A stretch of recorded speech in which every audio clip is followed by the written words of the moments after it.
来，走。等一下，跑慢点，在哪儿的？在这边，给我去鼓我。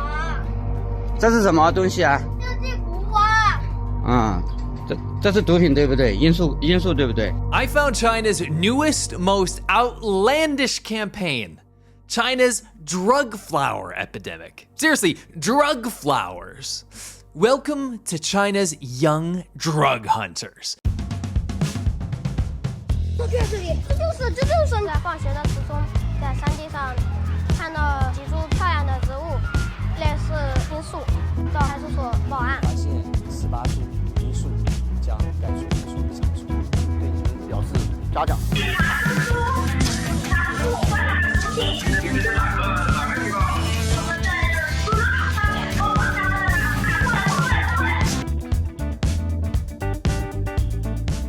The government is awarding little kids for hunting drugs, specifically plants like opium poppies, which they call drug flowers or duhua. But it goes much deeper. China is effectively bringing back snitch culture, incentivizing kids to rat out their grandma, their mom, or anyone in the neighborhood who is growing flowers that sometimes barely even resemble an opium poppy. The videos are being staged, but some of them are authentic. But the vast majority of them, and I'm talking about thousands of videos here, almost all of them are being put out by the Chinese government's drug enforcement agencies. The day that I found out what data brokers were was the day that I took immediate action. Today's video is brought to you by Incogni. Data brokers are these horrific companies that take your data and information and sell it. You ever wonder why you get tons of junk mail in your mailbox, or why you get tons of spam messages, or why you keep getting those stupid annoying calls at all hours of the day that are just bothering you over and over again? That's because these data brokers take your information and literally sell it out to the rest of the world so that other people have access to it. They get access to your name, your email, your home address, your gender, your phone number, your education, your IP information, your relatives, your aliases, your social security number, your employment history, your shopping habits. And that's why Incogni is so important.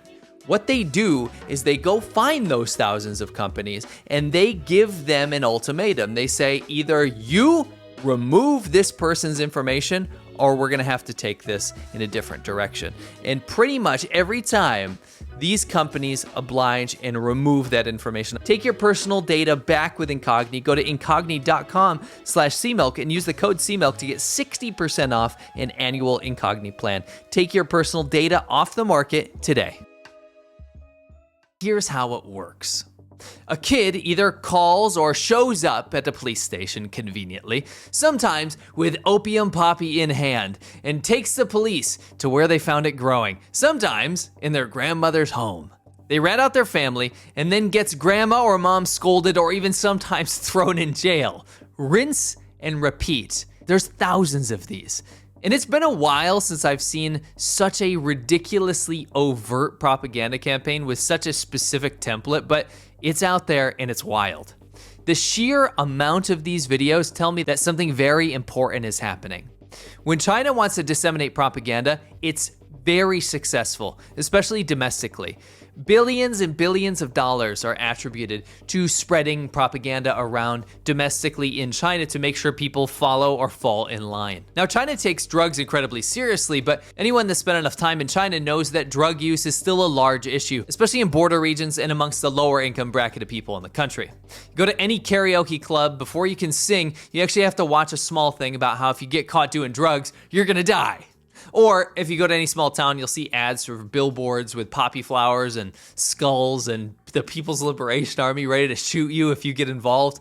That being said, after watching these videos, I smelled a rat. And I don't mean these kids ratting out grandma for growing a frickin' poppy flower. No, I mean another motive. I could definitely tell there was something else going on. No meaningful drug sting is gonna come from a kid calling the cops on grandma because she had one flower in her windowsill. Not even joking, by the way. There are videos where the cops show up and the grandma literally has a poppy flower growing in her windowsill, and then she gets in trouble.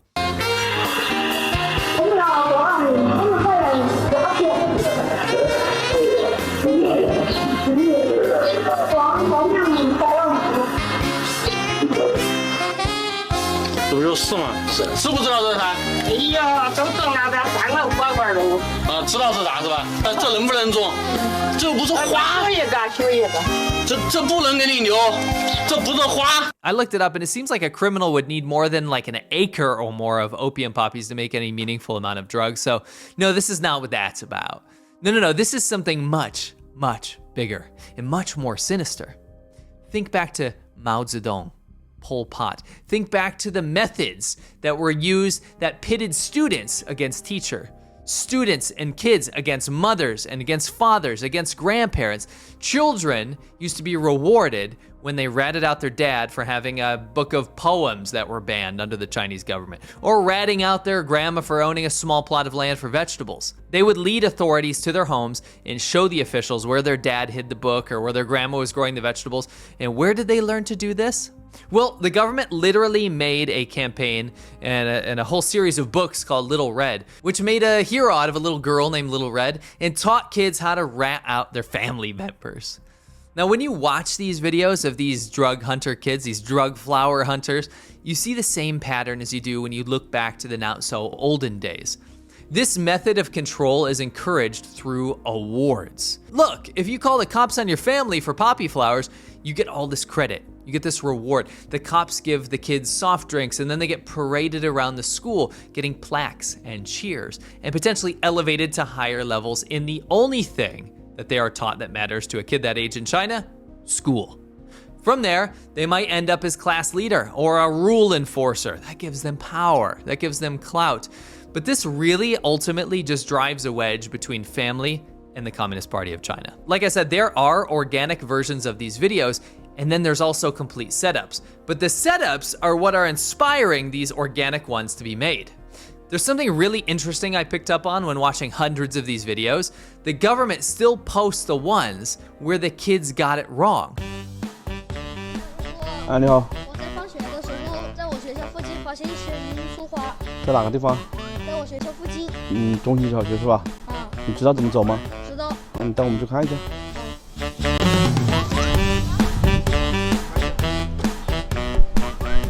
就是这两个是吧？我告诉你，这个叫什么？这个叫做虞美人。我告诉你们怎么分辨虞美人和罂粟花。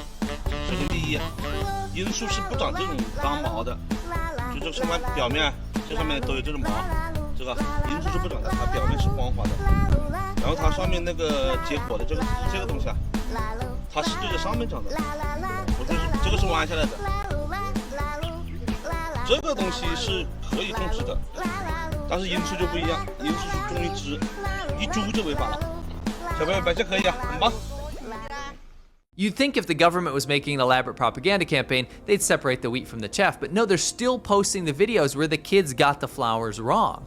The kid will call on the police that his grandma or mom is growing some flowers that they think are the drug flowers, and then rat them out, only to find out after the police arrive that the flowers are just a look-alike, not an opium poppy. But the important detail is what happens next. The kids are still rewarded, they're still praised, and they're still encouraged. See why? It's all about control. It's about saying, you know, you did the right thing by ratting out your family members. It's still okay what you did. Actually, in fact, we're still gonna reward you. China's got a long culture of ratting people out that basically started after 1949, right after Chairman Mao took over and made the Communist Party of China take over the whole country.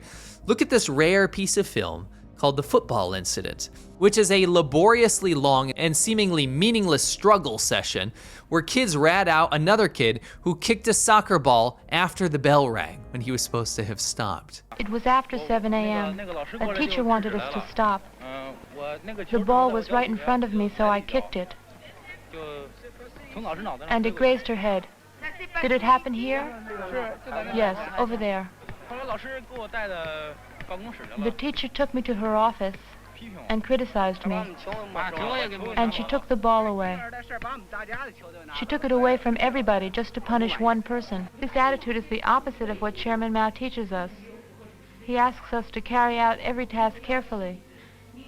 My repressive attitude and my irritability have gotten in the way here. The teachers and class leaders organize a massive narc fest to pick apart every little detail to break down everyone involved in the post-bell ball kicking. Now, it's not about correcting the behavior about kicking the ball after the bell had run. It's about instilling fear and control and mass psychosis and getting the younger generation accustomed to putting up with the leadership and the Communist Party and to elevate that above their classmates, friends, and even their family. You can see this in many parts of Chinese society. There was a huge rat out fest during COVID where people would be financially rewarded for ratting out maskless people or people who didn't line up to get tested every day. When I was in China, there was an entire campaign to rat out foreigners because they could be spies. They even had a hilariously bad cartoon that was posted everywhere of some ginger dude that was trying to hit on some Chinese girl to get state secrets. Again, they weren't trying to catch spies because a spy isn't gonna look like some random ginger dude, he's gonna look Chinese. No, they had ulterior motives, and in this case, it was to stoke anti-foreigner nationalism, to teach people not to trust outsiders, but to trust the state instead. Some real patriots even filmed themselves calling the Chinese police to report me as a spy, simply because they had seen that I was posting videos on YouTube as a foreigner.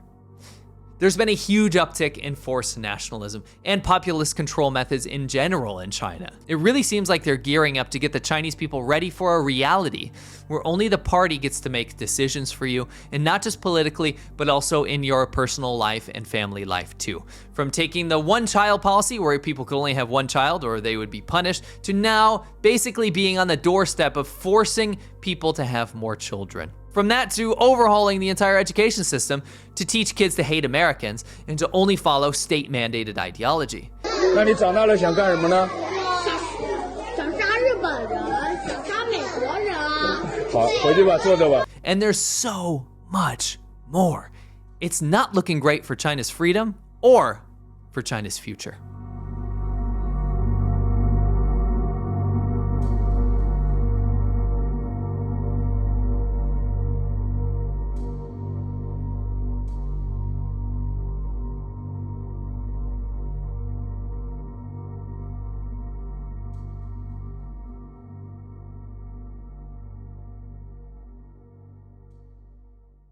If you enjoyed this video, I really implore you, please make sure you're subscribed. I'm almost at 1 million subscribers. Let's help that tick over. Let's get that gold play button. I appreciate it. Also, check out my show that I do with Serpent ZA. You might have seen his channel. We call it The China Show. It's the only place you need to be for China's hottest news. The stuff coming straight out of China, behind the Great Firewall in China.